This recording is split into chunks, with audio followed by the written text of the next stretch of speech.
Hi everyone! This video is not going to be a typical day-to-day devlog video as you're used to, because it's been a pretty weird working session here. So I'll just drop everything I've done, all the content I've added, and the systems I've created, and I'll talk to you right after this to share with you my impressions of the project.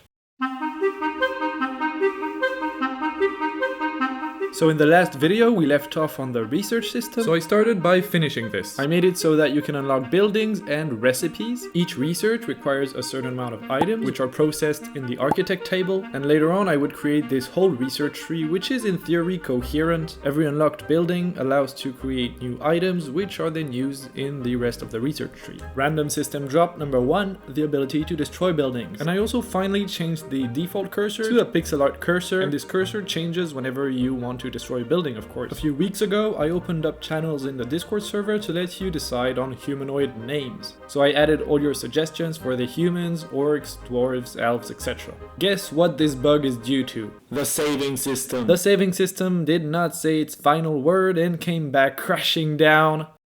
I'm not doing this joke again.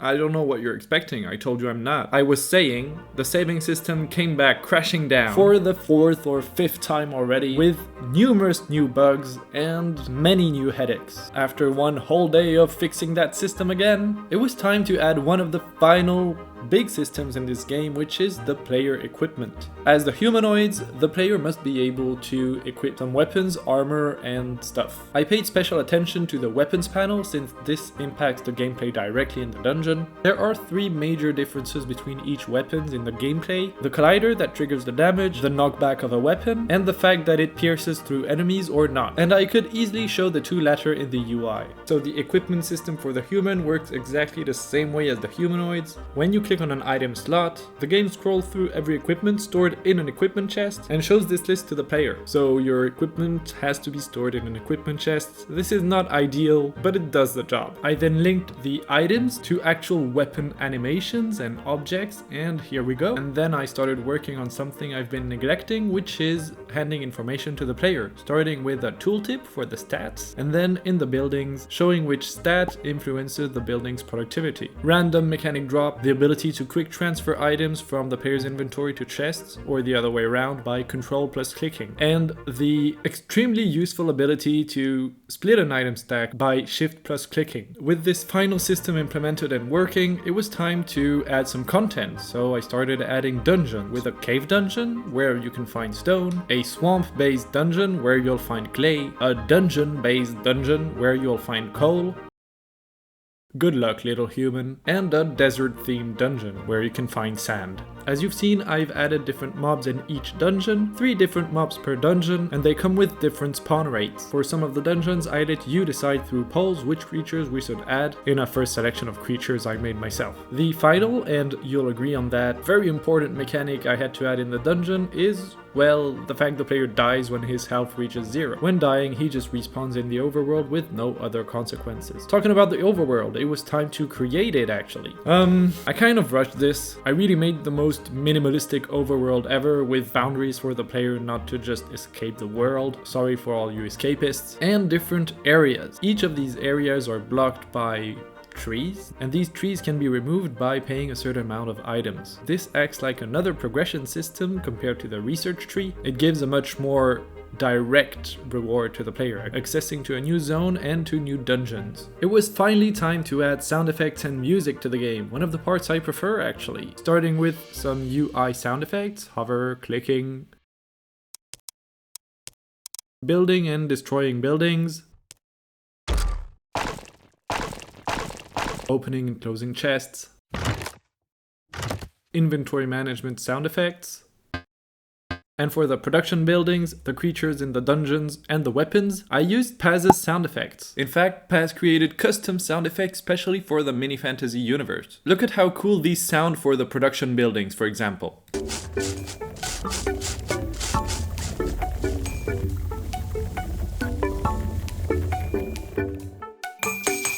Each weapon has an attack sound effect, and each creature has one or multiple attack, hit, and die sound effect.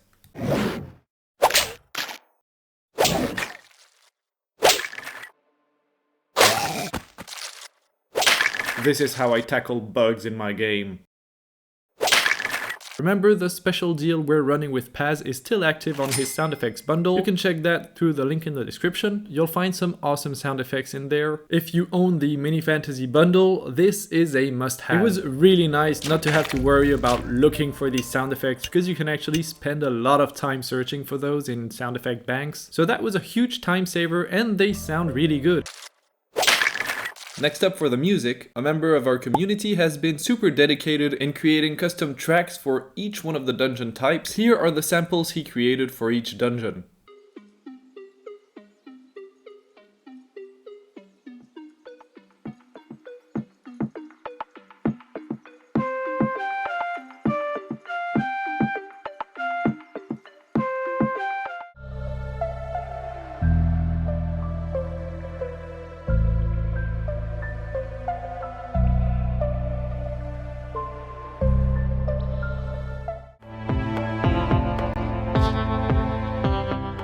Those sound really good, so thanks again to Blank for making those soundtracks. I'm really grateful for how you guys and girls have been implied in this project. And to finish the development of this game before the playtesting, I still had one thing to do, which is the main menu. And I'm really proud of this main menu. I think it's the best looking thing in this game. The video captures running in the background look cool, and the music is really perfectly chosen in my opinion.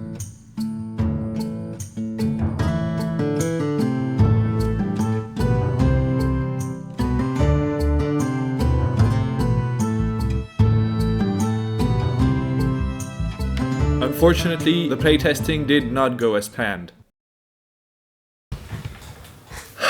We are one day before the deadline I set myself in order to finish this project, and I think I'm out of energy to continue now. The playtesting is very hard, morally speaking, because nothing is actually working. There are bugs everywhere. Every time I try playing the project in order to balance the game, I'm just blocked. I don't know, I spent 5 hours of playtest just to get to the point where you can build a basic wooden sword. This is extremely hard to realize. I've built numerous systems that are not functional. Maybe they are functional individually, but when trying to combine together in a whole, they do not work. There are some good and robust systems in there, but some of them are just terrible and they just ruin the whole experience. I'm thinking of the humanoid AI, for example. In order to actually build a game out of this, I would have to overhaul completely the humanoid AI. I just realized that. I'm not willing to put that energy anymore in that project. I'm struggling to make a concise overview of the situation right now because I was playtesting, well, trying to playtest the game 2 minutes ago. I couldn't do this anymore and I had to share it with you, to share the impressions I had on this project. So I started really and honestly super excited about this project. Building a project with the community I'm creating on YouTube sounded awesome. The creating phase of this project was extremely satisfying. Like, ideas were boiling everywhere. I think the polls to decide on which genre and mechanic to combine were super interesting. Those were really fun for me to imagine, to capture in video, to share with you and have your polls. I really loved that part of the project, and also the one that came next, the brainstorming phase. Like, reading all your suggestions and all your ideas, seeing you interact in the forums and the Discord, trying to submit some decisions directly to you through polls, and to decide on the next polls considering your decisions. Yeah, that was also a really fun part. And then I started building the project. As usual, when I start a new project, there's this dev frenzy and I'm just so excited and I can't think of anything else but that project. But I wasn't only working on this project, I was also working for my Steam page for Hidden Tactics. And the initial plan of switching from Hidden Tactics to the community project turned out having some drawbacks that I couldn't ignore. Leaving one project for another ended up being too frustrating, and it also drastically increased the development time of our community project. So during the past month, in June, I was feeling the frustration of not progressing on Hidden Tactics, and at the same time I was starting to feel stuck in the community project. Which brings me to why I think this project ends up this way. A short answer: the project was too ambitious. As I said in my previous video, the automation game genre implies a lot of systems and they have to be very efficient in order to make a good game. And the dungeon crawling aspect also does actually, and I completely left it apart. Like, dungeon crawling in this project is bad. I think I spent 75% of the time working on the automation systems. So the scope of the project was too big, and that's on me for not seeing that come. When it came to adding content to the project, I wasted a lot of time creating useless content in the end, because like we're stuck at tier 1 of building a basic wooden sword in the final game here. So a lot of time wasted on adding content which would not be used. That's one huge lesson for myself, trying to add the content when it's actually useful. So yeah, that's for the short answer, a project that is too ambitious for the time frame that I set myself. Now, another huge factor that impacts how this project is ending, despite what you'll see in this game, like nothing is working, and I think I have acquired skills in game dev, and now I want to show what I'm capable of in a professional context, and this is what I'm trying to do in Hidden Tactics. And I actually think that if I take the adequate time to build the systems, I can do robust things and get a functional game in the end. I hope so, actually. I really want to prove this to myself now with a professional game, and these small projects I did for my YouTube channel were very interesting to progress and acquire new skills, to build this community too, which I'm very happy with. But I think that now I'm ready to move forwards on this topic. I won't be creating any more small projects like this one, and I think I've learned a lot from decoupling my main project Hidden Tactics from my YouTube content, the community project here. So what to expect from this channel now? Well, a lot of new exciting content. I already have a few ideas for some videos on Hidden Tactics, but mainly, as I said in my previous video, I want to keep this place an experimental place, and now that I've created this awesome community, we can try experimenting other stuff together now. I'm going to announce pretty soon the dates for the very first edition of the Unpaused Jam, so stay tuned for that. I might completely overhaul the community project concept in order to make it much more community based, actually. Now, what else to say about the community project game?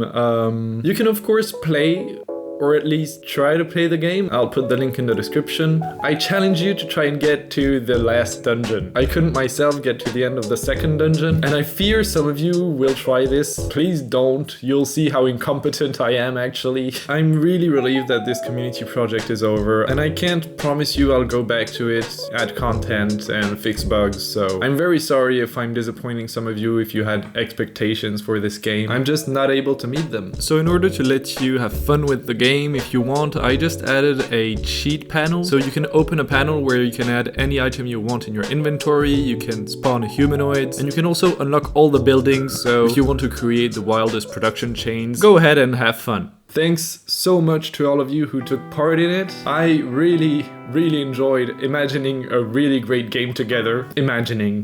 Keep that in mind when you play the game. And again, thank you all for participating to this project, dropping your ideas in the Discord server, in the YouTube comments, voting for the polls. Shout out to Blink too for the awesome soundtracks in the game. Every soundtrack you'll hear in the dungeon, and unfortunately, I'm pretty sure you won't make it past the second dungeon. Those are a nice little treat in the game. I'm really amazed with the community I have. Like, my Discord staff even self-organized a game design jam, which was really original. They had a few submissions. I'm very happy of what we're creating here, and I feel very lucky. This is the first project since I started game dev 1 year ago, which I actually failed to bring to an end. Unfortunately, it's a project where you were all implied, so I feel super responsible of this. So stay tuned for the upcoming game jam. I'm really excited for this. Thanks again for watching this video, and this time you can't even unpause the game because you can't pause the game. So at least try pressing play.